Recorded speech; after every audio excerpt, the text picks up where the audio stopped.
नमस्कार, स्वागत है आपका हमारे चैनल पर। मैं हूं आपके साथ शिप्रा सैनी। गुजरात विधानसभा चुनावों से पहले अब दल बदलने का सिलसिला शुरू हो चुका है। दरअसल इसी कड़ी में पाटीदार नेता हार्दिक पटेल ने हाल ही में कांग्रेस पार्टी से इस्तीफा दिया। अब सवाल ये बना हुआ है कि हार्दिक पटेल किस पार्टी का रुख करेंगे।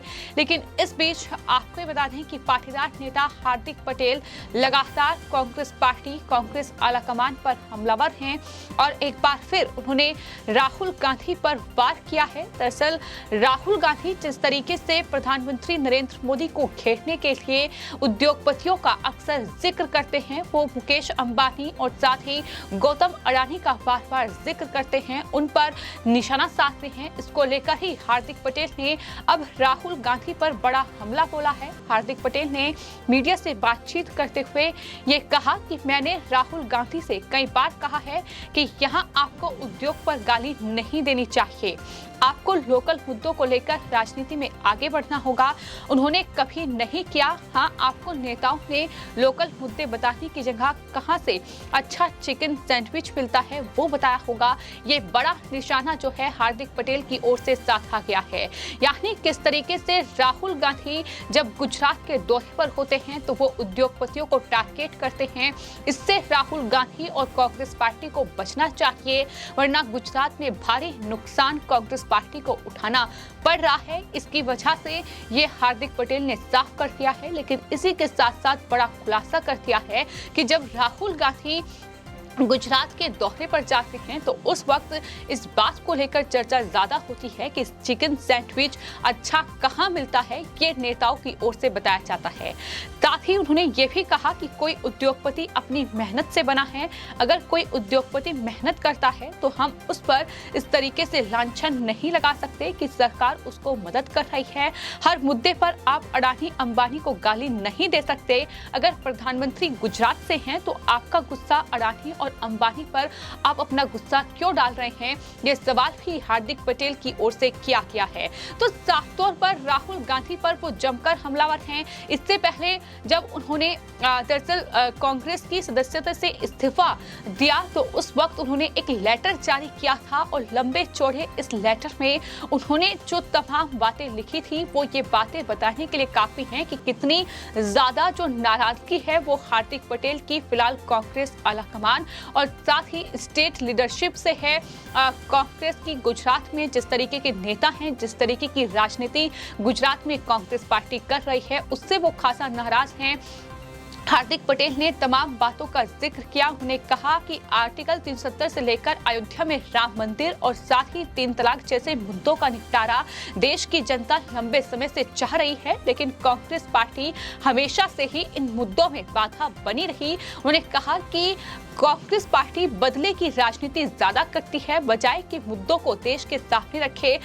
विपक्ष की भूमिका कांग्रेस पार्टी को निभानी है तो विरोध की राजनीति करने से ज्यादा बेहतर होगा कि जनता के मुद्दों को समझा जाए, जनता के मूड को परखा जाए कि आखिर जनता क्या चाहती है। कि तमाम बड़ी बातों का जिक्र हार्दिक पटेल ने उस लेटर में किया था और अपनी नाराजगी जाहिर की थी। उन्होंने ये भी कांग्रेस पर आरोप लगाया। उन्होंने कहा कि गुजरात और गुजरातियों का अपमान लगातार कांग्रेस आलाकमान कर रही है। जिस तरीके से वो गुजरात और गुजरातियों की सुध नहीं ले रही है और इसका जवाब उन्हें गुजरात विधानसभा चुनावों में मिलेगा, ये हार्दिक पटेल की ओर से कहा गया था। तो कांग्रेस पार्टी से इस्तीफा देने से पहले भी हार्दिक पटेल कई बार अपनी नाराजगी खुलकर जाहिर कर चुके हैं। इससे कुछ दिन पहले ही हार्दिक पटेल चूंकि गुजरात कांग्रेस के कार्यकारिणी अध्यक्ष रहे हैं, तो ऐसे में हार्दिक पटेल ने कई बार मीडिया से बातचीत करते हुए अपनी नाराजगी न सिर्फ गुजरात स्टेट लीडरशिप को लेकर जाहिर की है, बल्कि इसके अलावा कांग्रेस आलाकमान राहुल गांधी, सोनिया गांधी और प्रियंका गांधी वाड्रा पर भी वो हमलावर नजर आए। उन्होंने कहा कि फिलहाल गुजरात कांग्रेस में मेरी हालत ऐसी हो गई है कि जैसे दूल्हे की नसबंदी करा दी गई हो, यानी कोई भी जिम्मेदारी उन्हें नहीं दी जा रही है। गुजरात कांग्रेस के भीतर क्या चल रहा है, क्या फैसला उनके नेता ले रहे हैं, इस बात की कोई जानकारी हार्दिक पटेल को नहीं है। हार्दिक पटेल को कांग्रेस पार्टी किसी भी फैसले में इंक्लूड नहीं कर रही है और ये तमाम बातें हार्दिक पटेल की ओर से बार-बार कही गई हैं और यही वजह थी कि अब उन्होंने कांग्रेस पार्टी से इस्तीफा दे दिया है। लेकिन इस्तीफे के साथ ही उन्होंने कांग्रेस को आईना दिखाते हुए ये भी साफ कर दिया है कि अगर ऐसे ही कांग्रेस पार्टी काम करेगी, अगर ऐसे ही कांग्रेस पार्टी गुजरात और गुजरातियों का अपमान करेगी तो कांग्रेस पार्टी के लिए जीतना बहुत मुश्किल है। कांग्रेस पार्टी को एक बार फिर पंजाब की तरह गुजरात में भी हार का मुंह देखना पड़ेगा। और इसके साथ ही उन्होंने कई बड़े खुलासे किए थे। उन्होंने कहा था कि गुजरात के नेता जो हैं वो सिर्फ और सिर्फ राहुल गांधी और कांग्रेस के जो आला कमान हैं उसे सैंडविच खिलाने का काम करते हैं। उन्होंने कहा कि गुजरात के मुद्दे क्या हैं इसका जिक्र करने के बजाय वहां पार्टी चलती है, फोन पर नेता बिजी रहते हैं। ये तमाम नाराजगी है हार्दिक पटेल की जो उन्होंने जिक्र किया है। फिलहाल आपको बता दें हार्दिक पटेल कांग्रेस से इस्तीफा दे चुके हैं। उसके बाद सबकी निगाहें इस बात पर टिकी हुई हैं कि गुजरात विधानसभा चुनाव जिसमें महज कुछ ही महीनों का वक्त बचा है और जहां बीजेपी एक तरफ अपनी रणनीति तैयार कर चुकी है तो वहीं आम आदमी पार्टी भी पुरजोर कोशिश में जुटी हुई है। इस बीच सवाल ये है कि हार्दिक पटेल आखिर किस पार्टी की ओर रुख करेंगे। और जब पत्रकारों ने हार्दिक पटेल से ये सवाल पूछा कि क्या वो बीजेपी में शामिल होने जा रहे हैं, क्योंकि इस तरीके की खबरें सामने आई थी कि हार्दिक पटेल जो हैं वो बीजेपी नेताओं के संपर्क में हैं। वो दरअसल उन्हें प्रधानमंत्री नरेंद्र मोदी और केंद्रीय गृह मंत्री अमित शाह की मंजूरी जो है उन्हें पार्टी में शामिल करने की वो मिल चुकी है और हार्दिक पटेल जल्द ही बीजेपी में शामिल होंगे। तो इसको लेकर सवाल हार्दिक पटेल से किया गया था, लेकिन उन्होंने कहा कि अभी इस पर कोई फैसला नहीं लिया गया है कि आम आदमी पार्टी या फिर बीजेपी, मैं किस पार्टी का रुख करूंगा। ये साफ तौर पर उन्हें कह दिया है कि मैंने अभी ये फैसला नहीं लिया है। लेकिन इतना साफ है कि जिस तरीके से वो कांग्रेस पार्टी पर हमलावर हैं, अब न सिर्फ वो कांग्रेस के लिए बड़ी मुश्किल खड़ी करेंगे बल्कि जिस तरीके से आम आदमी पार्टी के जो गुजरात में अध्यक्ष हैं उनका बयान भी हाल ही में सामने आया था। उन्होंने कहा था कि अब चूंकि हार्दिक पटेल ने कांग्रेस पार्टी से इस्तीफा दे दिया है तो अब मुकाबला सीधे तौर पर बीजेपी और आम आदमी पार्टी के बीच होगा।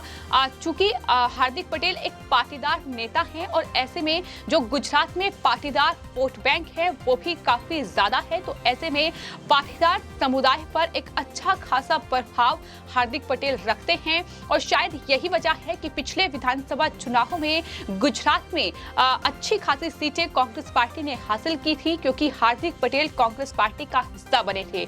लेकिन अब वही पाटीदार जो वोट बैंक है वो कांग्रेस के हाथों से छिटक चुका है और अब वो किस पार्टी का रुख करेगा ये इस बात पर तय करेगा कि हार्दिक पटेल क्या फैसला लेते हैं। लेकिन कहीं ना कहीं ये लगातार कयास लगाए जा रहे हैं कि हार्दिक पटेल बीजेपी में ही शामिल होंगे क्योंकि बीजेपी की वो तारीफ कर चुके हैं। जितने उनके बयान हैं अगर उन पर गौर किया जाए तो कहीं ना कहीं हार्दिक पटेल का रुख जो है बीजेपी की ओर वो बहुत नर्म देखने को मिला है। तो ऐसे में ये माना जा रहा है कि आने वाले वक्त में हार्दिक पटेल बीजेपी को ज्वाइन कर सकते हैं और अगर ऐसा होता है तो ये ना सिर्फ कांग्रेस पार्टी बल्कि इसके साथ साथ आम आदमी पार्टी के लिए भी बड़ा झटका होगा। जो आम आदमी पार्टी ये दावा कर रही है कि मुकाबला सीधे बीजेपी से होगा और आम आदमी पार्टी लगातार जीत का दम भर रही है, लेकिन वहीं बीजेपी ने भी तमाम बैठकें करके अपनी रणनीति गुजरात विधानसभा चुनावों को लेकर तैयार कर ली है।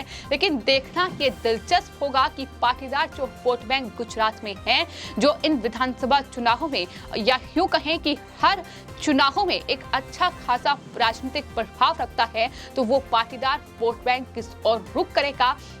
सबकी निगाहें इस बात पर टिकी हुई हैं कि हार्दिक पटेल आखिर कौन सी पार्टी को ज्वाइन करेंगे, क्या वो बीजेपी में शामिल होंगे या फिर आम आदमी पार्टी का रुख करेंगे। फिलहाल आपकी इस पूरे मामले पर क्या राय है हमें कमेंट बॉक्स में जरूर लिखें और चैनल को सब्सक्राइब करें। धन्यवाद।